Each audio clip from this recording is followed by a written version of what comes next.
अस्सलाम वालेकुम। Current affair special के साथ मैं हूं आपका मेज़बान हामिद वलीद। वफाकी बजट 2021-22 अनाउंस हो चुका है और इंशाल्लाह 1 जुलाई से उसके हवाले से जो भी इक़दामात, जो भी मेजर्स, जो भी इंसेंटिव्स, जो भी कंसेशंस ऑफ़र हुई हैं मुल्क के अंदर इकॉनमी को बेहतर करने के हवाले से 3.94% का जो एक ग्रोथ का मोमेंटम है उसको 4.5 के करीब ले जाने के लिए हुकूमत की तरफ से सरतोड़ कोशिश की जाएगी और इस बजट में उस हवाले से बेपनाह इक़दाम नज़र आते हैं। लेकिन सबसे बड़ा सवाल ये है कि एक आम आदमी की ज़िंदगी को आसान बनाने के लिए अशियाए खुर्दोनोश यानी एसेंशियल फूड आइटम्स जो हैं उनकी महंगाई के हवाले से जो एक चैलेंज दरपेश है हुकूमत को, उस हवाले से क्या कुछ हो रहा है। हमने ये देखा माह रमज़ान से कबल बहुत सारी ऐसी बातें हो रही थी कि जो चीनी की फ़ी किलो कीमत है वो 150 रुपये हो जाएगी, 200 रुपये फ़ी केजी चीनी हो जाएगी।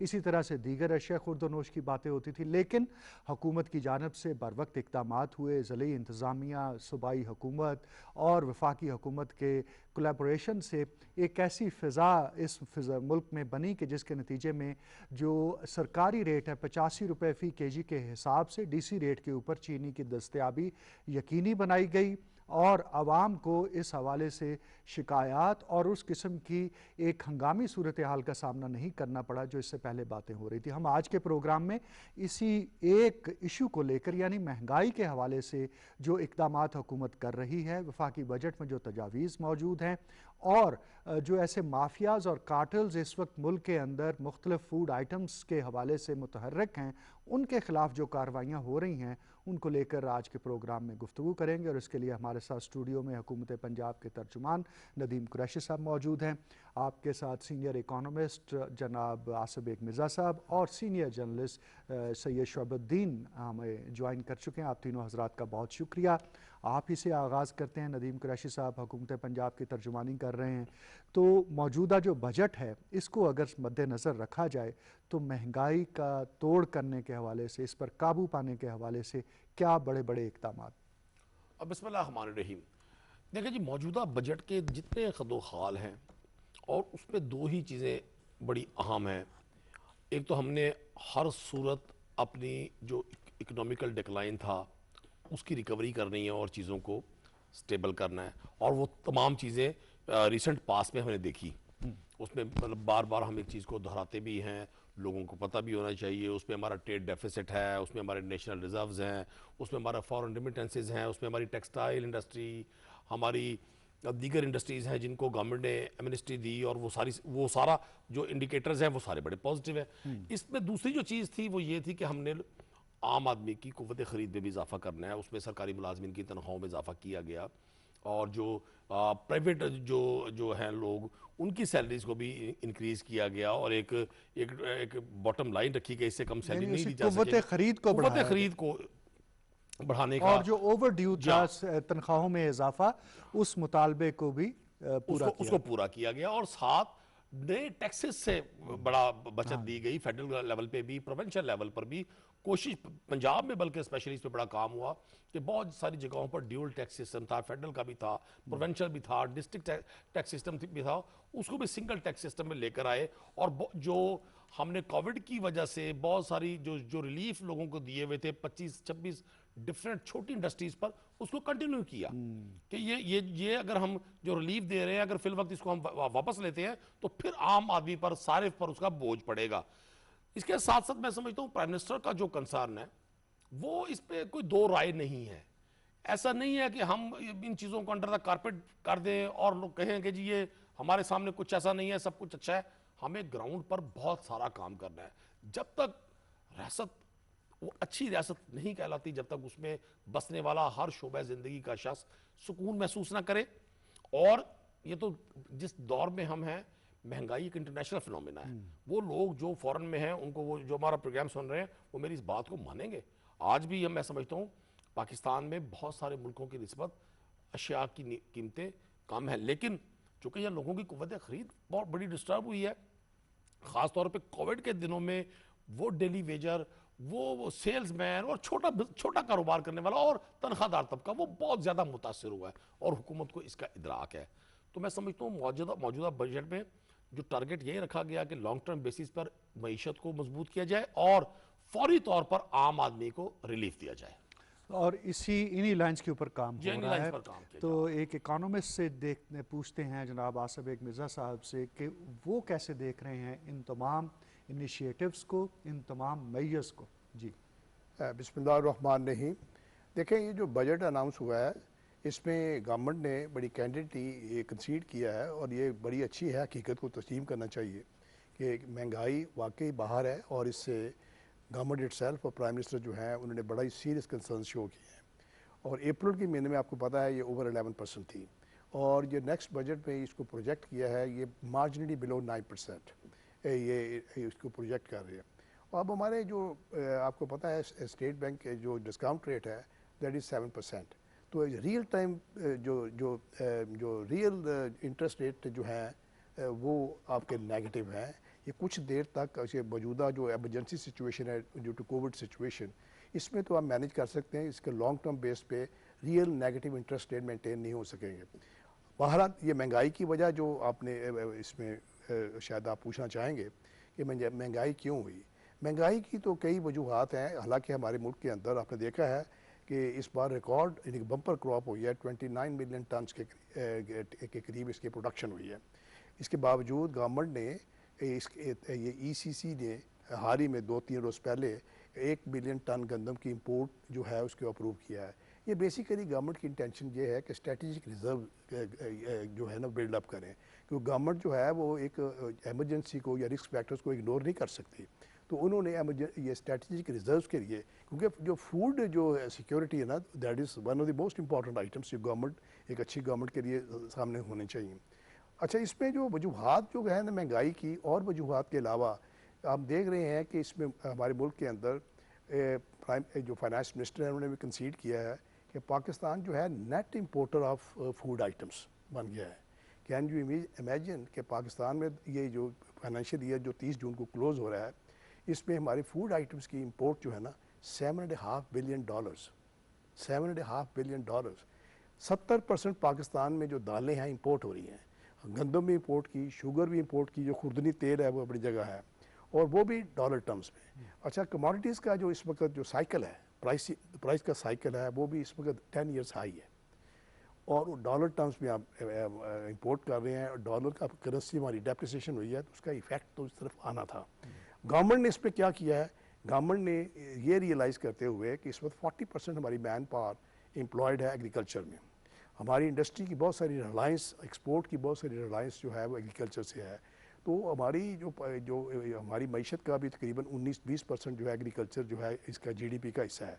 तो गवर्नमेंट ने एग्रीकल्चर को मॉडर्नाइज़ करना, इंसेंटिवाइज़ करना, इसकी ग्रोथ के टारगेट्स को और ज़्यादा बेहतर करके रखा है और इसमें कई तरह के इंसेंटिव्स दिए हैं। मसलन इसमें फाइनेंस मिनिस्टर साहब की तरफ से एक बड़ी अच्छी प्रपोजल है कि आपके ये जो फूड आइटम्स के ख़ासतौर पे गंदम, चावल वगैरह के कैरी ओवर स्टॉक्स, यानी कि आप गंदम को आप जो उनकी स्टोरेज फैसिलिटीज़ को डेवलप करने के लिए कंसेशनल लोन्स हैं, काफ़ी सारी उनमें लोन की छूट है ताकि आप इसको स्टॉक को कैरी ओवर कर सकें। और हमारी सारी बहुत सारी स्टोरेज में हमारे इन चीज़ों की ज़ियाँ भी होता है। इम्पॉर्टेंट थिंग ये है कि जो महंगाई में, मैं पहले भी शायद एक प्रोग्राम में कह चुका हूँ, जो नेचुरल तरीका है वो आप सप्लाई साइड को बढ़ाएं। सप्लाई साइड बढ़ेगी तो ये जो जितनी कार्टलाइजेशन है आर्टिफिशियल तरीके से होल्डिंग और उसको प्राइसेस को होल्ड करके जैकअप करना, लोगों को स्क्वीज़ करना, ये चीज़ें खुद ख़त्म हो जाएगी। बिल्कुल दुरुस्त का। सप्लाई साइड मैकेनिज्म जो है ये भी एक बहुत बड़ा इशू है जहाँ पर शॉर्टेज की भी बात होती है। शुएब साहब, इस हवाले से हमने ये देखा कि सप्लाई साइड को बेहतर बनाने के हवाले से ख़ास तौर पर मैंने इसीलिए माह रमज़ान की मिसाल दी थी कि उस दौरान में चीनी हो, आटा हो या दीगर अशिया खुर्दनोश हों, हुकूमत की जानब से भरपूर कोशिश की गई कि उसकी उस तरह से होर्डिंग ना हो और जो लोग इस हवाले से मुलव्वस थे उसमें FIA इन्वॉल्व हुआ, उसकी इंक्वायरी रिपोर्ट आई, उसके ऊपर फर्दर FIRs हुई और अब वो प्रोसेस आगे चल रहा है। हुकूमत का ये जो एक स्टेप है इसको मद्देनज़र रखें तो सप्लाई साइड कितनी बेहतर नज़र आती है? हुकूमत को जो चीज़ सबसे ज़्यादा जो देखनी चाहिए थी, जिस पे फैसला लेना चाहिए था, वो ज़िले हुकूमतों का किरदार है। DC का, आपका डिप्टी कमिश्नर इक़्तिदार का घंटा घर होता है पूरे ज़िले का, हर शख्स उसके गिर्द घूम रहा होता है, और आपका डीसी आज भी इतना ही ताकतवर है। लेकिन क्या वजह है कि वो डीसी ये महंगाई पे कंट्रोल नहीं कर पा रहा। ज़ियाउल हक के दौर में इतवार बाजार शुरू हुए थे जो बाद में चलते रहे। क्या वजह है कि मौजूदा हुकूमत इतवार बाजार नहीं लगा सकती? इतवार बाजार का जो बेसिक फ़ायदा है कि लाहौर के अंदर अगर 20 जगह पे इतवार बाजार लगे हैं तो वहाँ पे जो फल और सब्जी मिलेगी वो उस रेट पे मिलेगी जो कि गवर्नमेंट ने उस दिन निकाला है। यानी कि अगर ये अपना केला 50 रुपये दर्जन है तो बाज़ार में आपको 70 भी मिलेगा, 80 भी मिलेगा, लेकिन इतवार बाज़ार में आपको 50 ही मिलेगा। अगर किन्नू जो है वो 87 रुपये है तो ये नहीं हो सकता है बाहर बाज़ार में 100 है तो वहाँ 100 मिलेगा। वो वहाँ पे सरकारी रेट पे जब वो मिलता है तो फिर लोग वहाँ से लेते हैं, तो एक कंपैरिजन आ जाता है। इतवार बाज़ार लोग ये करते हैं, इवन मैं बरस से अपने घर का, मैं रोज़ाना ख़रीदारी नहीं कर सकता, हम जर्नलिस्ट हैं, हमारे पास इतना टाइम नहीं होता। मैं इतवार बाज़ार से पूरे हफ्ते का सब्जी सौदा ले जाके घर स्टोर करता हूँ, ये मेरी आदत है। लेकिन इस गवर्नमेंट ने पहले तो ये ख़त्म कर दिया। लास्ट ईयर जब शोर मचा, ह्यू एंड क्राई बहुत हुआ, तो सहूलत बाज़ार लगाए। अब लाहौर में 33 सहूलत बाज़ार हैं। कल सुबह टाइम कीजिए, मेरे साथ चलिए, सिवाय एक सहूलत बाज़ार के बाकी इतवार जो सहूलत बाज़ार हैं वो उस तरह काम नहीं कर रहे। ये गवर्नमेंट का कसूर नहीं है, ये डिप्टी कमिश्नर लाहौर का कसूर है, और ये डिप्टी कमिश्नर कसूर का कसूर भी होगा। ये डीसी जिम्मेदार हैं, गवर्नमेंट ने उनको पॉलिसी देनी है, बात सिर्फ इतनी है। बल्कि मैं अब बात आपकी बढ़ाऊं, सहूलत बाजार अथॉरिटी का क्याम अमल में आ गया है कि जो अब तसलसल के साथ इन बाज़ारों के हवाले से पॉलिसी बनाएगी, उसको इम्प्लीमेंट करेगी और यकीनी बनाएगी कि, लेकिन उसमें उसकी मेहरबानी कि वो परमानेंट ना बना दे बाज़ारों को। ये एक नया काम शुरू हो जाता है ना कि आप उन बाज़ारों को परमानेंट बनाने लगते हैं। जैसे पिछली गवर्नमेंट ने जितनी खाली जगह थी, महंगी जगह थी, पार्क थे, उन पे कब्जा करके वहां पे बाजार बना दिए, और अपने मुस्लिम लीग के जो वर्कर्स थे उनको वहां दुकानें दे दी। चाह रहे हैं कि संडे बाजार जो है परमानेंट। संडे बाजार परमानेंट नहीं होता, संडे बाजार एक जगह पे लगा करता है इतवार के दिन। हाँ जी, आरजी तौर पे लगता है, अगले दिन खत्म हो जाता है। बाजार भी किसी खास सहूलत बाजार परमानेंट 365 दिन है, नहीं, अथॉरिटी 365 दिन है, इज्जत बाजार भी 365 दिन है। लेकिन आप, मैं चले एक बाजार का नाम लेता हूँ, लाल पुल पे चले जाएं, वहां पे जितनी फल वाले रेडियों वाले हैं उनको शामियानों के नीचे खड़ा करके सहूलत बाजार का नाम दे दिया गया। ये मसला ये है कि मजिस्ट्रेट खत्म हो गए 97-98 में जब सुप्रीम कोर्ट का फैसला आया, उस दिन के बाद से आज तक अब 24-23 साल हो गए हैं, मजिस्ट्रेसी नहीं है। बहुत ज़्यादा जोर दिया गया, बहुत दफ़ा बात की गई, म्यूनिसिपल मजिस्ट्रेट वक्त की ज़रूरत है जो कि इन कीमतों को कंट्रोल करने के लिए हो। तो ये बात, लेकिन इस वक्त भी सिर्फ एक सेकेंड, इस वक्त भी आपको प्राइस कंट्रोल मजिस्ट्रेट मिल जाएंगे, वो ग्रेड 7 का, 8 का, 10 का, वो क्लर्क है, वो पटवारी है, वो तहसीलदार है, उन लोगों को वहां पे लगाया हुआ है जिनका काम नहीं है वो करना, और जिनको उसकी तरबियत नहीं है। कुरैशी साहब, सवाल आपके सामने है और हुकूमत आप हैं, क्या सिचुएशन है? देखिए, मैं हामिद आपको एक चीज़ अर्ज करूं, हमने देखना ये है कि हुकूमत में बैठे जो थिंक टैंक है उनकी तरजीहात क्या हैं। एक चीज़ तो वाजे हो गई, हमारे जो एक्सपर्ट्स बैठे हैं वो भी ये फरमा रहे हैं, आपका भी इंट्रो यही था कि गवर्नमेंट की इस पर जीरो टॉलरेंस पॉलिसी है। प्राइम मिनिस्टर का कंसर्न है, प्राइम मिनिस्टर बाकायदा इसको खुद देख रहे हैं, वॉच कर रहे हैं, और वो तो बिल्कुल गैर रिवायती मिजाज के शख्स हैं। वो बहुत सारी बातें जो माजी में कोई प्राइम मिनिस्टर जुर्रत भी नहीं करता था वो बात कहने की, प्राइम मिनिस्टर सच्चाई से वो बात कह देते हैं, वरना कहा जा सकता है। बल्कि हमें कई जगहों पर लोग कहते हैं कि जी आप क्यों चैनल्स पर बैठ के ऑन करते हैं महंगाई को। हमें ये लेसन हमारे प्राइम मिनिस्टर ने दिया कि एक चीज़ ग्राउंड में मौजूद है, हमने उसको ऑन भी करना है और उसकी स्ट्रैटेजी भी ड्रॉ करनी है।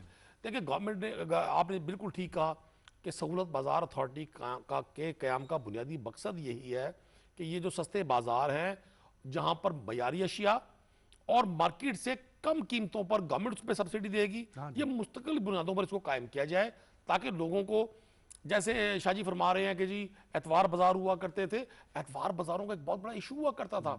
वहां पे लोग चीजों के म्यार के हवाले से, चीजों की अवेलेबिलिटी के हवाले से हमेशा लोगों के कंसर्न हुआ करते थे। अब जो सहूलत बाजार अथॉरिटी बनने जा रही है या बन गई है और जो अब आगे उस पर इंप्लीमेंटेशन होने जा रही है, उसका टारगेट यही है कि जैसे फेडरल का यूटिलिटी स्टोर्स का सिस्टम है, हम प्रोविंशियल लेवल पे सहूलत बाजारों से वो जो लोगों को मजिस्ट्रेटी निज़ाम की बात हो रही है, आप अगर वो मौजूद नहीं है तो फिर उसकी सब्स्टिट्यूशन क्या है कि जो इंश्योर करे कि टाइमली सप्लाई होती है, क्वालिटी गुड्स मौजूद हैं और लोगों को लाइन नहीं लगानी पड़ती और मसाइल नहीं होते। देखिए मैं हमें देख तो आपको अर्ज कर दूं कि गवर्नमेंट की इस पे जीरो टॉलरेंस पॉलिसी है। सर जैसे फरमा रहे थे अभी कि जी डीसीज इसके रिस्पॉन्सिबल हैं, डीसीज ने किसी भी जगह किसी शख्स को रियायत नहीं दी। ये बहुत बड़ा मतलब ये एक बहुत बड़ी एग्जांपल है हमारी रिसेंट पास्ट की कि हमने शुगर माफिया जिस जो हुकूमतें बनाने का और हुकूमतें गिराने जितना का क्रेडिट ताकतवर रोल रखता था, उन पर हाथ डाला गया और कई लोग उसमें इस तरह से भी उन पर उनके नाम आए जो गवर्नमेंट पार्टी के थे, लेकिन उनके साथ भी कोई ऐसी रियायत नहीं की गई। तो मैं समझता हूँ ये आगाज है उन चीज़ों का। और एक चीज़ आपको अर्ज कर दूं, अपर लेवल पे जो हमारे जो जो जो इंडिकेटर्स हैं सारे इकोनॉमिकल, उनके पॉजिटिव होने के बाद अब पूरी गवर्नमेंट मशीनरी का जो फोकस है वो लोअर लेवल पे है कि इसके टिकल डाउन इफेक्ट नीचे नजर आने चाहिए। जब तक आपका एक आम ताजिर, एक छोटा तनख्वाहदार, लोअर मिडिल क्लास का शख्स मुतमईन नहीं होगा, हुकूमती टारगेट पूरे नहीं देखते होंगे। हैं कि आपके जवाब से शुएब साहब मुतमईन हुए हैं। जी शुएब साहब। देखिए, ये अच्छी बात कह रहे हैं। बात ये इम्प्लीमेंटेशन कैसे होगी, असल बात वो है। डीसीज जब तक उनको ये स्टिक और कैरेट, ये दो बड़ी ज़रूरी चीज़ें होती हैं कि अगर ये कैरेट चाहिए या ये स्टिक चाहिए, ये हर जगह पे है, हर लेवल पे होना चाहिए, कोई भी एग्जाम्पशन नहीं होनी चाहिए। पहले कुछ जब सख्ती थी, मैं किसी का नाम नहीं लेता, कुछ सख्ती थी तो फिर माफ़ी नहीं मिलती थी, और माफ़ी आज भी नहीं मिलनी चाहिए। मैं ये कहना चाहता हूँ, अगर कोई डीसी साहिबान किसी ज़िले में कोई गलत पाया जाता है तो उनको एक दफ़ा मिसाल बनाएं, खुद ब खुद बाकी लोग ठीक हो जाएंगे। मैं किसी का नाम नहीं ले रहा, मैं एक बात कर रहा हूँ सीधी सीधी सी। लाहौर, सिर्फ एक लाहौर, आप एक लाहौर सीधा कर दें, आपको अगर पंजाब से शिकायत आ जाए तो मुझे बताइएगा, एक लाहौर सीधा कर दीजिए, आपको सबसे ज़्यादा शिकायतें लाहौर से मिलेंगी हमेशा। कभी आपने गुजरांवाला की शिकायत सुनी है? कभी मुल्तान से कोई शिकायत आपको आई है? कभी पिंडी से कितनी शिकायतें आई हैं? मुझे आप दिखाएं मीडिया, एक लाहौर से क्यों शिकायतें आती हैं? आपने लाहौर कंट्रोल करना है। देखिए, सुबह को मैंने वो वक्त भी देखा है जब डीसी सुबह 4 बजे या 5 बजे खुद जाके मंडी में खड़ा होके रेट निकलवाया करते थे। कोई उनको गोली तो नहीं मार रहा होता था, लेकिन उन्हें पता था कि कहीं पे रिकॉर्ड हो रहा है कि वो कहाँ खड़े हैं इस वक्त। ये टाइमिंग की पाबंदी लग गई थी कि आप अपने मोबाइल से ये मैसेज करेंगे मैं फलां जगह पे हूं। तो गोया ये अथॉरिटी जो है ये इस हवाले से अथॉरिटी को इन चीज़ों को, अगर आपकी इजाज़त हो तो मैं बेग साहब की तरफ अगर आऊँ। बेग साहब, ये जो महंगाई का फिनोमेना कोई नया तो नहीं है, यानी हर दौर में ये मौजूद रहा है, इसको कभी काबू किया गया, कभी ये काबू से बाहर हुआ है, लेकिन इसको लेकर हमने ये देखा कि बहुत ज़्यादा सियासत भी होती है। फिर हमने सियालकोट का इंसिडेंट भी हमारे सामने है, जब मुआवने खसूसी बराए इत्तलात ने वहाँ डीसी साहिबा को कहा कि आप क्यों नहीं इस हवाले से नोटिस ले रही जो शिकायत कर रहे हैं। तो ये सारा प्रोसेस जो है, इसमें अपोजिशन अपने तौर पर इसको उछालती है और आवाम को एक्सप्लॉइट करती है सिचुएशन को। तो असल में जो महंगाई है, ये फिनोमेना क्या ख़त्म हो जाएगा या इसको सिर्फ आप काबू पाने की कोशिश कर सकते हैं? ये देखें, ये जो है ना, ये वे नहीं मैं कह सकता कि महंगाई जो है ये टोटली इरेडिकेट होगी। हाँ। ये नहीं होगी, ये ऑनगोइंग प्रोसेस, ये चैलेंजिंग कंडीशन हमेशा होंगी। उसकी वजह ये है 22 करोड़ आबादी है और हमारी ये जो अर्बनाइजेशन का कॉन्सेप्ट है, आपने देख लिया है, हमारे जो कल्टिवेबल एरिया थे उनमें बड़ी तवातर के साथ कमी आ रही है और हमारे पास पानी के रिजर्व्स जो हैं वो भी एक स्ट्रेस सिचुएशन है जो वर्ल्ड बैंक ने रिकग्नाइज़ किया है कि Pakistan is water stressed country. बिल्कुल। अच्छा, अब वो और ये सारे इश्यूज़ हैं अपनी जगह, लेकिन इसमें हमें 2-3 चीज़ें इग्नोर नहीं करनी चाहिए। जब दुनिया के हम इंटरकनेक्टेड है, नेट इंपोर्टर ऑफ फूड है, अब देख रहे हैं चीनी की बात हो रही है, अपार्ट फ्रॉम अदर फैक्टर्स हम चीनी की कीमत आज की तारीख में कंपेयर करते हैं आज से 4 साल पहले, हम ये नहीं देखते कि चीनी की जो कॉस्ट ऑफ इनपुट क्या उसका कितना फ़र्क पड़ा है, उसकी जो गवर्नमेंट की तरफ से सपोर्ट प्राइस है, गन्ने की परचेज प्राइस है, उसमें कितना ज़्यादा इजाफा हो गया है। और चीनी का सबसे बड़ा दुनिया में सप्लायर था ब्राज़ील। अब कोविड सिचुएशन में ब्राज़ील के अंदर ओवर 500,000 डेथ्स हो चुकी हैं, one of the worst affected countries. अच्छा, उससे जो सप्लाई चेन यानी कि जो वहाँ से ट्रेड इंपोर्ट और जो ट्रैवल की और जो ट्रांसपोर्टेशन की दुनिया में वो वाली सिचुएशन नहीं है, तो जो सप्लाई चेन है वो दुनिया में इफेक्ट हुई है, तो इसके इम्पैक्ट सारी दुनिया में है, गुजरात पाकिस्तान जी बिल्कुल। में। अच्छा, मैं आपसे ये जानना चाहता हूँ कि ये जो डॉलर का रेट है उसका भी कोई इम्पैक्ट आया इसके ऊपर? बिल्कुल, आप देखें, मैंने शायद पहले भी प्रोग्राम जी में कहा आपने है, पहले भी कहा है, लेकिन इसको जरा तफसील से बताइए हमें कि क्या इम्पैक्ट सर, है। ये आपको ये यानी अगर बताऊंगा 40-45% रुपया डिवैल्यू हुआ हो और पिछली हुकूमतों ने जो ड्यू था जब इसको करना चाहिए था एडजस्ट, वो नहीं किया है और अब सब बैकलॉग इकट्ठा होकर इस वक्त आ गया है, तो जो जिम्मेदारान है उनका भी तो कोई मुहासबा होना चाहिए। क्यों नहीं होना चाहिए, बिल्कुल आप सही कह रहे हैं, लेकिन आप देखें कि इसमें जो JP मॉर्गन ने एक पाकिस्तान को as a investment definition propose किया है, उन्होंने जहाँ पे इतने पॉजिटिव पॉइंट्स बताए हैं वहाँ पे उन्होंने कुछ रिस्क फैक्टर्स बताए हैं, जिसमें रिस्क फैक्टर उन्होंने एक बताया है यही एक्सचेंज रेट स्टेबिलिटी। और उसमें आपने देखा है कि इस साल हमारी जो रेमिटेंसेस हैं वो $29 बिलियन हमारी इनवर्ड रेमिटेंसेस हैं, और नेक्स्ट बजट के लिए $31 बिलियन हैं। वो ये कहते हैं कि पाकिस्तान जो कमोडिटीज़ की इंपोर्ट, क्रूड ऑयल की इंपोर्ट, और हमने खुद बजट में इसमें प्रोजेक्ट किया हुआ है कि इस साल हमारी जो इंपोर्ट्स थी $45 बिलियन थी, तो अगले साल $55 बिलियन होंगी। जब इकोनॉमी ग्रो करती है, हम एक्सपेंशन मोड में जा रहे हैं, GDP ग्रोथ की तरफ राइट फोकस है कि जॉब क्रिएशन होगी, तो उसमें आपका डॉलर रिक्वायरमेंट बढ़ेगा। और आप देखें जो कमोडिटी का साइकिल है, जो तेल है उसकी कीमत $74 पर बैरल से ज़्यादा हो चुकी है, और उसका भी साइकिल अब है। और उसकी मैंने पहले ही कह चुका हूँ कि दुनिया के अंदर 10 ईयर्स हाई कमोडिटी प्राइस का साइकिल है, और जब वो डॉलर्स में हम इंपोर्ट कर रहे हैं, और वो ट्रांसपोर्टेशन कॉस्ट में जब कन्वर्ट होती है पेट्रोल प्राइसेस, और वो फिर महंगाई, तो उस पर फिर डॉलर जो डेप्रिशिएटेड हमारे रुपी हो गया उसके अगेंस्ट, तो उसका इम्पैक्ट जो है वो तो आना है। तो इसलिए जो सही उसका मोड है वो यही है कि जो गवर्नमेंट का फोकस है, इकोनॉमी की स्टेबलाइजेशन के बाद हमने अब ग्रोथ मोड में आना है। जो जिस वक्त फाइनेंस मिनिस्टर का फोकस है वो हमने ग्रोथ बढ़ानी है, इंडस्ट्रीज़ को बेशुमार इंसेंटिव्स हैं वो लगाएं, काफ़ी सारी उनके इंसेंटिव हैं, वो एक नई लिस्ट है जो मैं अपने जवाब को लंबा इस सेंस में नहीं करना चाहूँगा, लेकिन उसमें अगर आपकी जो इंडस्ट्री जो है एक्सपैंड होती है, इंडस्ट्री की कैपेसिटी बढ़ रही है, प्रोडक्शन कैपेसिटी, इसी तरह गवर्नमेंट जो है सूबों को मिला के 2.1 ट्रिलियन रुपीज़ की स्पेंडिंग है। पहले तो बात है महंगाई जो है, जब 2.1 ट्रिलियन की फेडरल गवर्नमेंट के 900 बिलियन, सूबों के 1200 बिलियन मिला के स्पेंडिंग होगी, मनी सप्लाई बढ़ेगी, तो अब महंगाई तो ऑटोमेटिकली होगी। तो ये एक खास पीरियड होगा, लेकिन गवर्नमेंट की इन ग्रोथ ओरिएंटेड पॉलिसीज़ के ऑब्जेक्टिव्स ये 1-2 साल के बाद सामने आएंगे। बिल्कुल दुरुस्त कहा आपने। और सर, इस हवाले से अर्बनाइजेशन की जब बात हुई तो आपने नोट किया उसके ऊपर कि हाँ ये बात बहुत बड़ा एक इशू है। एग्रीकल्चर सेक्टर की जो ग्रोथ है और उसमें जो अब बम्पर क्रॉप्स आ रही हैं अदर देन कॉटन, उसके भी फैक्टर्स और हैं, कह रहे हैं लोग, कह रहे हैं। तो प्राइम मिनिस्टर से लेकर पंजाब हुकूमत तक हम ये देख रहे हैं कि बहुत फोकस है। और मैं कहीं पढ़ रहा था कि पिछले जो करंट फिस्कल ईयर है इसमें कोई 80-81 अरब रुपए के करीब सब्सिडी गई है आटे के हवाले से, लेकिन अब दोबारा से जब उसके ऊपर GST लगा है तो फिर से वो कल से गालिबन हड़ताल पे भी जा रहे हैं 2 दिन की फ्लोर मिल्स वाले। तो ये सारी सूरत हाल आप लोगों के मद्देनज़र है, एग्रीकल्चर सेक्टर को किस तरह से इस्तेहकाम देना है कि वो पाकिस्तान की इकॉनमी को मुस्तहकम करे? देखिए हामिद, हमारे पास इसके अलावा रास्ता ही कोई नहीं है।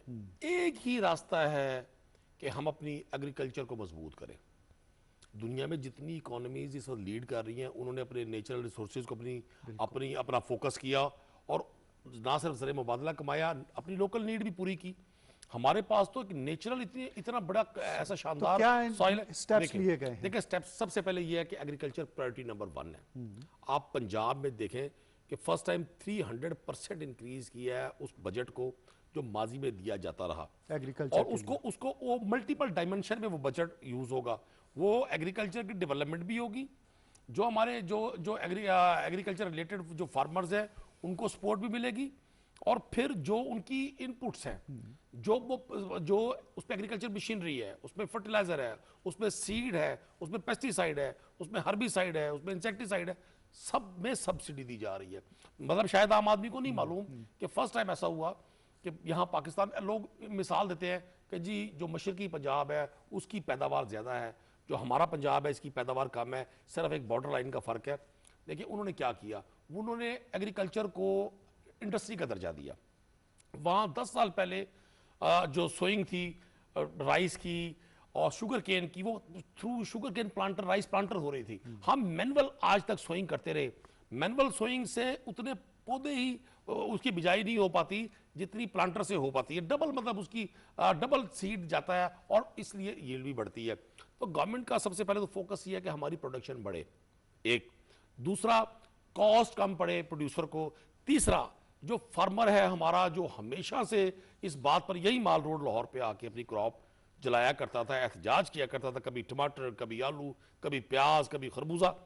ये फर्स्ट टाइम ऐसा हुआ है पिछले 3 सालों में कि उसकी प्रोडक्शन की उसको कीमत बर वक्त मिली। और किसान कार्ड जो टारगेटेड सब्सिडी है। अच्छा, मैं एक और चीज का भी इजाफा कर दूं। देखिए ये हम रिवायती बातें करते हैं, हमें गैर रिवायती बात भी करनी है जो हकीकत है कि जिन लोगों ने महंगाई की हुई है, ये जो लोग ओवर रेटिंग कर रहे हैं, वो कोई बाहर से तो नहीं आए हुए, वो इसी सोसाइटी का हिस्सा है। मतलब बहुत सारे, जैसे अभी मिर्जा साहब ने बात की कि जी चीनी का अगर रेट बढ़ा है तो गन्ने की इमदादी कीमत बढ़ी, 40 रुपए से बढ़ के 200 रुपए फी मन हो उसका बेनिफिशियरी कौन है? पाकिस्तान का काश्तकार है। अगर लेकिन जो अर्बन कंज्यूमर है वो तो बेचारा बिलबिला उठा ना इस पर। देखिए वो बिल्कुल। अब गवर्नमेंट ने क्या किया, गवर्नमेंट ने जो सैलरीज का पैकेज इंक्रीज किया, गवर्नमेंट ने जो टैक्सेस नहीं लगाए, गवर्नमेंट ने बहुत सारी चीजों को ड्यूटी जो फ्री किया, बहुत सारे वो एसेंशियल आइटम्स जो डेली हम यूज करते हैं उन पे टैक्सेस को जो कम किया, ड्यूटीज को जो कम किया, उसका ये टारगेट यही था। तो ये सवाल मुझे बेग साहब के पास ले जाने दें कि फिर वो हुकूमत बैलेंस क्रिएट करने में कामयाब हुई है कि अगर रूरल इकॉनमी को बेहतर करने के लिए वहाँ पर पैसा डाला गया है, तो अर्बन इकॉनमी के अंदर जो मसाइल आए हैं उनको हल करने के लिए इंसेंटिव्स, सैलरी एनहांसमेंट और दीगर ऐसे जो स्टेप्स लिए गए हैं, उससे वो बैलेंस आपको लगता है इस बजट में? देखिए ये बैलेंस जो है ना, हम प्रॉब्ली एज ए कॉमनर हमारी एक्सपेक्टेशन होती है कि बैलेंस जिस तरह ये बिजली का स्विच होता है ऐसे करें तो ऐसे बैलेंस हो, ऐसे नहीं होगा। बहुत अच्छा। अच्छा, ये बेसिकली इसमें टाइम लगता है, इसमें मिसमैच ऑफ टाइमिंग जिसे कहते हैं ना, वो होती है। अगर आप लोगों की जिस तरह सपोर्ट प्राइस बढ़ी, गन्ने की कीमत की कंपनसेशन बढ़ी, उनके पास पैसे गए, उनके पास डिस्पोजेबल इनकम बढ़ी, वो स्पेंडिंग बढ़ाएंगे, मतलब कपड़े खरीदेंगे, टेलीविजन खरीदेंगे, साइकिल खरीदेंगे, मोटरसाइकिल, ऑटो सेल्स, और उनकी सेल्स में अच्छा इजाफा अच्छा हुआ है। वो इंडस्ट्रीज। और पाकिस्तान की जो लार्ज स्केल मैन्युफैक्चरिंग है ओवर 9% ग्रोथ है। अच्छा, अब ट्रैक्टर्स की ओवर 60% सेल्स है। वो ट्रैक्टर्स जो है डायरेक्टली रिलेटेड है एग्रीकल्चर सेक्टर से। अगर आप mechanised farming, levelling of the field, laser technology, उसमें वाटर की भी सेविंग होगी, उसमें यील्ड पर एकड़ भी बढ़ेगी। यील्ड पर एकड़ को बढ़ाना ये भी एक आर्ट है। और इसमें जो पाकिस्तान है, दूसरी बात यह है कि जो नेचुरल जो पाकिस्तान का जो ग्रोथ है वो सस्टेनेबल होगी। देखिए ग्रोथ एक अचीव करना, फिर ग्रोथ जो है उसका जो देखिए उसका इंक्लूसिव बनाना और सस्टेनेबल बनाना, ये भी तो गवर्नमेंट की जिम्मेदारी है ना। तो उसमें आप नेचुरल तरीके से एक्सपोर्ट बढ़ाएं। जिस तरह गवर्नमेंट का एक है कि गवर्नमेंट ने टेक्सटाइल की एक्सपोर्ट बढ़ाने के लिए या एक्सपोर्ट सेक्टर्स की उनको कंसेशनल टैरिफ रेट्स वो ऑफर कर रहे हैं फॉर अनदर ईयर। इसमें गवर्नमेंट प्लान कर रही है 50-60 बिलियन रुपीस की सब्सिडी देके एक्सपेक्ट कर रहे हैं हमारे $3 बिलियन की एक्सपोर्ट बढ़ जाएगी। जीरो रेटिंग करके आईटी को उसकी एक्सपोर्ट डबल हो जाएगी, 4 बिलियन। मैं यहीं पर आपसे एक और बात जानना चाहता हूं कि सी पैक के तहत स्पेशल इकोनॉमिक जोन्स जो हैं वहां पर फूड प्रोसेसिंग प्लांट्स की बात हो रही है कि जो हमारा एग्रीकल्चरल पोटेंशियल है उसको वैल्यू ऐड करके एक्सपोर्ट क्वालिटी ले जाकर उसमें एनहांसमेंट हो। ये इसको आप कैसे देखते हैं? नहीं, ये बिल्कुल सही है। और इसमें हम चाइना से भी, चाइना की प्रोडक्टिविटी एग्रीकल्चर की बहुत अच्छी है। जी। तो हमें चाइना से भी सीखने का बहुत बड़ा एक मौका मिलेगा। और पाकिस्तान में एक और बात टेक्नोलॉजी है, और जब हम एग्रीकल्चर की बात करते हैं तो उसके एग्रीकल्चर के अंदर लाइफ स्टॉक भी आता है। लाइफ स्टॉक की एक बड़ी इंपॉर्टेंस है। लाइफ स्टॉक पे हमारे पास पाकिस्तान शायद fifth biggest producer of milk है। इसकी पैकेजिंग और मतलब आज ही जो आपने फ्री जोन की बात की, फैसलाबाद के जो फ्री एक इकोनॉमिक जोन है उसमें एक कंपनी है जो ये टिन के एल्युमिनियम के कैन बनाती है, आज ही उसकी बुक बिल्डिंग हुई है। जी बिल्कुल। अच्छा, अब कहने का मतलब है इसे पॉजिटिव डेवलपमेंट। Exactly. अच्छा, अगर आपकी पैकेजिंग अच्छी हो और मुल्क के अंदर ये आप उसको प्रेजेंटेबल बनाएं, आपके आइटम्स एक्सपोर्टेबल होंगे तो आपको फॉरेन एक्सचेंज आएगा, एक्सचेंज रेट स्टेबिलिटी होगी। ठीक कहा। और आपका बहुत तजुर्बा है शुएब ज़लई इंतज़ामिया के हवाले से, और ये जो मार्केट कमेटियों का भी एक कॉन्सेप्ट होता था कि इफ़ यू कुड रिकॉल, जो कि प्राइसेस के हवाले से काम करते थे। और फिर हमने ये देखा कि जब पाकिस्तान तहरीक इंसाफ की हुकूमत आई तो ब्यूरोक्रेसी की तरफ से खाम खा की रेजिस्टेंस मौजूद रही। फिर मैंने आपको अभी मिसाल दी है मुआविन ख़ुसूसी बराए इत्तलात ने सियालकोट में जिस तरह से DC साहिबा के साथ मुकालमा हुआ। ये सारे फैक्टर्स अगर जहन में रखे जाएं, और 3 बरस का अरसा गुजर चुका है, अब आप समझते हैं कि वो एक एक्सेप्टेबिलिटी मौजूद है और प्राइम मिनिस्टर से लेकर मिनिस्टर्स तक भी एक अब वर्किंग रिलेशनशिप पैदा हो गया है कि जिससे चीज़ें बेहतर हो जाएंगी? AC साहिबा का और फिरदौस आशिक अवान का वाक़या सिर्फ 2 महीने पुराना है। जी बिल्कुल। तो कैसे वर्किंग रिलेशनशिप हाँ, बेहतर ठीक हुआ? है। लेकिन वो एक वाकया है, आइसोलेशन में है। वाक़या है, मैं उसमें उस वाक़या किस बुनियाद पे हुआ था? नहीं, वो बुनियाद सिर्फ इतनी बुनियाद पे था कि आप बाजार में खड़ी होने की बजाय AC गाड़ी में क्यों बैठी? जी एग्जैक्टली। और इतना ही ये था ना। जेन्युइन एक जेन्युइन था वो। क्वेश्चन था कि अगर आपकी ड्यूटी है हाँ। तो आपको वहां प्रेजेंट, वहां पे जाना चाहिए, वहां खड़ा होना चाहिए। तो यही मैं आपसे कह रहा हूं ना कि जितने DC हैं, जितने AC हैं, जितने अफसर हैं, आज वो अपनी ड्यूटीज पर खड़े हो जाएं तो ये चीजें कंट्रोल हो जाएंगी। अभी तक वो उस काम को उस विल से नहीं कर पा रहे जिससे करना चाहिए। क्या असबाब हैं? यानी खुदा बेहतर जानते हैं उनको क्या प्रॉब्लम है इसमें। हाँ, ठीक है। पहले क्यों वो करते थे और अब कौन सा उन्हें खौफ नहीं है जो पहले को खौफ होता था? मुझे नहीं समझ आ रही है। मैं बड़ी क्लियर सी बात कर रहा हूँ कि पहले कौन सा ऐसा खौफ था। अगर आपको समझ नहीं आ रही तो बेग साहब नहीं, मैं वापस आपके पास आता हूँ। आपको क्या समझ आ रही है? बात ये है कि दुनिया में जो मैनेजमेंट है ना, इसके अंदर बहुत सारे परफॉर्मेंस मैट्रिक्स हैं। एक्सीलेंट। यानी कि आप लोगों की परफॉर्मेंस को इवेल्युएट करने के तरीके हैं। दुबई के अंदर उनकी जो जितने कैबिनेट के मिनिस्टर हैं उन्होंने बेंचमार्क्स दिए हुए हैं, उसमें वेटेज पॉइंट्स असाइन किए हुए हैं कि ये काम में आपको परफॉर्मेंस आउट ऑफ 10 आपके कितने नंबर हैं, ये वो इवेल्युएशन होती है। तो इसके जो है ना परफॉर्मेंस इवेल्युएशन जो है इसको इम्प्लीमेंट करें। वो ये तो मेरा पता है DC से काम भी तो गवर्नमेंट ने लेना। जी कुरैशी साहब मैं आता हूँ आपके पास। जी देखिए, मैं तो एक तो शाह साहब की बात से बसत एहतराम इख्तलाफ करूँगा। अभी इन्होंने फरमाया कि जी एक ज़माना था कि DCs fruit and vegetable market का विजिट किया करते थे, रेट्स का, ये सब कुछ अब हो रहा है। हाँ, हर चीज़ पर फोकस है। मार्केट कमेटी है, हाँ वो ग्रेन मार्केट है या वो फ्रूट एंड वेजिटेबल मार्केट है, छापे मारे गए और बाकायदा होर्डिंग सरकारी में जो चीजें थी उन्होंने मैं निकलवाया आपको अर्ज करूं बतौर देखिए, यहाँ जो मुंतखब अरकान असम्बली हैं या मुंतखब लोग हैं, भले वो लोकल बॉडी के भी हैं, अवामी हर तकलीफ का लोगों का रुझान उनकी तरफ होता है। मुझे as a member Punjab assembly कोई 50 लोगों ने इन्वॉल्व करने की कोशिश की, जी हमारी चीनी को गवर्नमेंट ने होल्ड कर लिया, DC ने हमें, हमारी महंगी परचेज है, अब हमें मजबूर किया जा रहा है, हालांकि उनकी महंगी परचेज नहीं थी।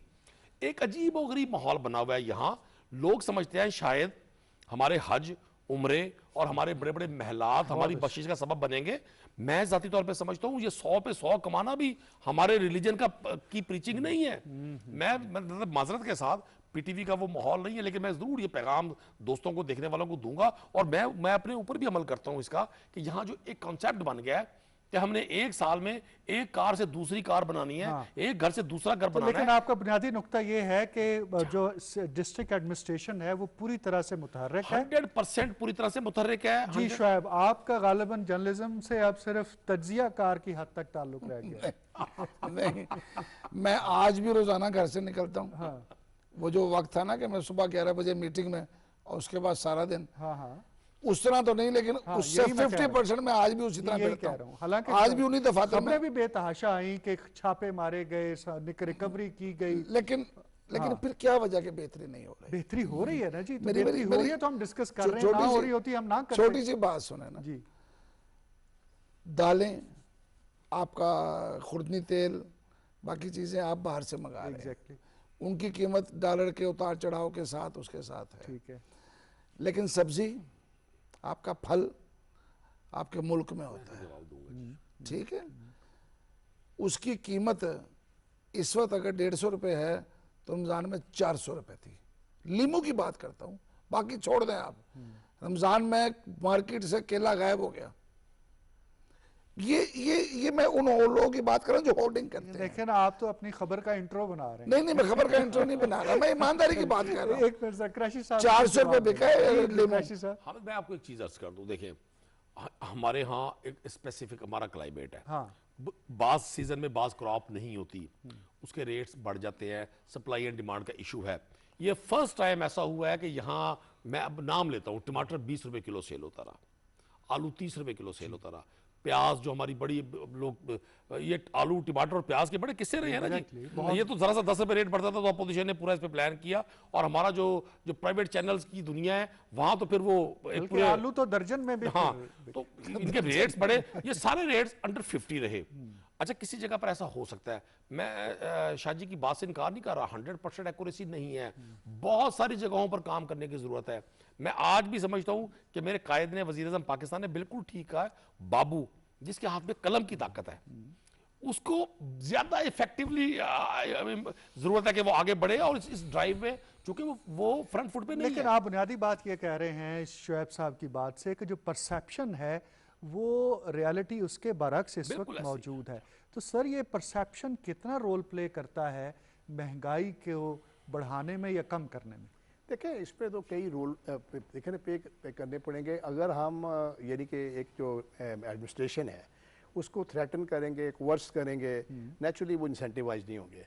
हाँ, तो अब तो ये एक है, जब मैनेजमेंट की हम बात करते हैं तो हम कहते थे उसको पुश करें। हाँ जी। अब कहते हैं जो टॉप मैनेजमेंट उसका काम है अगलों को पुल करें। नहीं, हम तो अब एडमिनिस्ट्रेशन से आगे आ गए, हम तो परसेप्शन पे अब आ गए। अब परसेप्शन जो है, ये परसेप्शन जो है इसको ठीक करने के लिए लोगों को ये लगे कि चीज़ें जो हैं दुरुस्त सिमत में बात चल रही है और उससे परसेप्शन आपकी बेहतर होगी। लेकिन ये जो मैं समझ रहा हूँ कि अगर आप मुल्क के अंदर स्टोरेज कैपेसिटी बेहतर होती है, चीज़ें स्टोर होती हैं, प्रोडक्शन बढ़ती है, पर यील्ड एकड़ बढ़ाते हैं, मैन्युफैक्चरिंग सेक्टर में आपकी ग्रोथ ज़्यादा होती है। और जिस तरह गवर्नमेंट ने बहुत सारी जगहों पे भी होल्डिंग टैक्स है, कई जगहों को कस्टम ड्यूटीज़ को रैशनलाइज किया है। और अब सबसे बड़ा चैलेंज है जो हमारे मुल्क के अंदर, वो है electricity. You have to be comparative. ये पहली तो बात है, गवर्नमेंट कॉन्शियस है कि इलेक्ट्रिसिटी जो है ना, ये हमें नॉन कंपैरेटिव बना के बैठी हुई है। जब लेकिन अब हलाल मीट की बहुत बड़ी मार्केट है मिडिल ईस्ट में, पाकिस्तान के नेबर में है, और सबसे बड़ा हलाल मीट का सप्लायर मिडिल ईस्ट में सोमालिया है, पाकिस्तान नहीं है।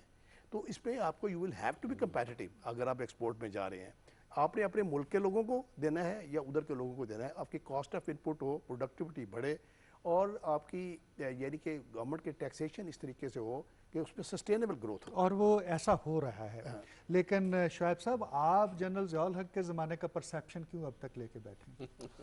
मैं बिल्कुल उस परसेप्शन की बात नहीं कर रहा।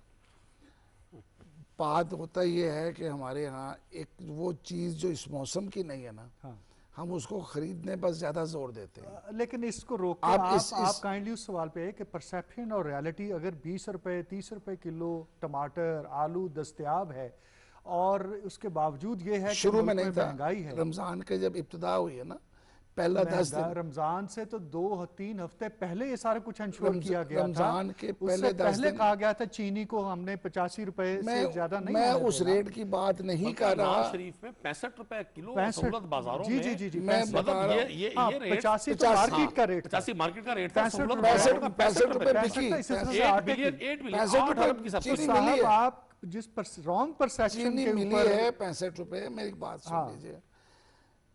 मैं उन लोगों की बात कर रहा हूं, मैं गवर्नमेंट की बात नहीं कर रहा। मैं उस जखीरा अंदोज माफिया की बात कर रहा हूं, जो कि चीज को रख के बेचता है, जो टाइमिंग पे महंगा करता है, उसके बाद जब वो मार्केट के अंदर बम्पर क्रॉप एंट्री हो जाती है, फिर तो हर चीज सस्ती हो जाती है। शुरू के दिनों में पहले 10 दिन रमजान के एकदम बूम आया था, फिर उसके बाद वो वापस चला गया, खत्म हो गया। अगले मैंने लोगों से कहा था, मैं कहा ये आपको लीमू लेने की जरूरत नहीं है, यही 10 दिन बाद सस्ते मिलेंगे। वो चीज उसी तरह सस्ते आई, क्योंकि आप कितना एक खाने पीने की चीज को कितने दिन आप महफूज कर सकते हैं। ये मसला होता है। बात चीज़ जो है इस वक्त इसमें कोई शक नहीं, गवर्नमेंट का पूरा जोर जो है मैं मानता हूं कि वो कीमतें कम करने पे है, लेकिन कीमत कभी भी मसनूई तरीके से कम नहीं की जा सकती। कीमत को जो रेट्स वहाँ पे सुबह निकलता है ना, उस रेट को वहाँ पे गवर्नमेंट को चाहिए कि अपने अमाल जो अमाल होते हैं, जो अफसरान हैं, उनका वहाँ पे एक यकीनी विजिट बनाए। जो मार्केट कमेटी है उसका इतना इफेक्टिव होना चाहिए किरदार कि लाहौर के अंदर वो चीज़ें नज़र आएँ। मैं जब इतवार बाज़ार की बात कर रहा था, खुदा ना ख्वास्ता ये नहीं कह रहा कि इतवार बाज़ार बहुत अच्छे हैं। इतवार बाज़ार में वो चीज़ सरकारी कीमत पे मिलती थी, तो फिर वो जब सरकारी कीमत पे मिलती थी तो वो बाकी के बाज़ारों से कम कीमत पे मिलती थी। लोगों के लिए मुकाबला आसान हो जाता वहाँ से ख़रीदना। जब आप सरकारी रेट पे सुबह रेट आवेज़ा कर देते हैं, आप कितनी दुकानों पे जाके लाहौर की वो चेक करेंगे, जितना मर्जी आप अमला हो आपके पास, आप हर दुकान लाहौर की चेक नहीं कर सकते। फिर वो जो दुकानदार है उसका ये भी कहना है कि जी मैंने बिजली का बिल भी देना है, पानी का बिल भी देना है, दुकान का किराया भी देना है, मैं तो ज़्यादा मैं महंगी बेचूंगा। वो बड़े सुकून से कहता है, डिटाइल से कहता है कि मैंने ये सारी चीज़ें अदा करनी है, तो मैं तो इस कीमत पे नहीं बेच सकता। ये आज कभी भी आप जाके पूछ लीजिए। बिल्कुल ठीक है, ये इश्यूज हैं और इंशाल्लाह इतवार इनको बाजार resolve किया सहूलत जाएगा। बाजार जो है ना, बिल्कुल आखिरी मरहले में हम आ गए हैं, 2-3 मिनट हैं जनाब, कैसे वाइंड अप करेंगे?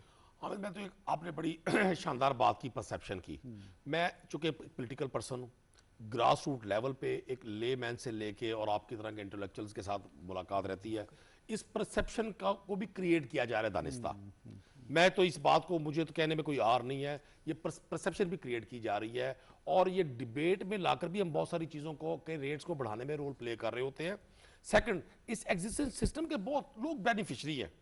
जब हुकूमत पाकिस्तान, प्राइम मिनिस्टर इमरान खान इस एग्जिस्टिंग सिस्टम के अगेंस्ट चल रहे हैं, तो उनको उनको अंदाजा है इस बात का कि इस सिस्टम से बड़े लोग फायदे ले रहे हैं। वो इतनी आसानी से इस सिस्टम को ब्रेक नहीं होने देंगे, क्योंकि उनका तो सारी बेनिफिट्स इसी के साथ अटैच है। लेकिन एक चीज है, गवर्नमेंट ने हर सूरत पाकिस्तान के आम आदमी को इस महंगाई के खौफ से आजाद करना है, इसके चुंगल से आजाद करवाना है। जी बेग साहब, ये किसी एक वाइज आदमी ने कहा हुआ है कि जो एक सेंसिबल या मॉडरेट या गरीब आदमी है ना, वो अपनी ख्वाहिशात को कंट्रोल करके अमीर हो जाता है।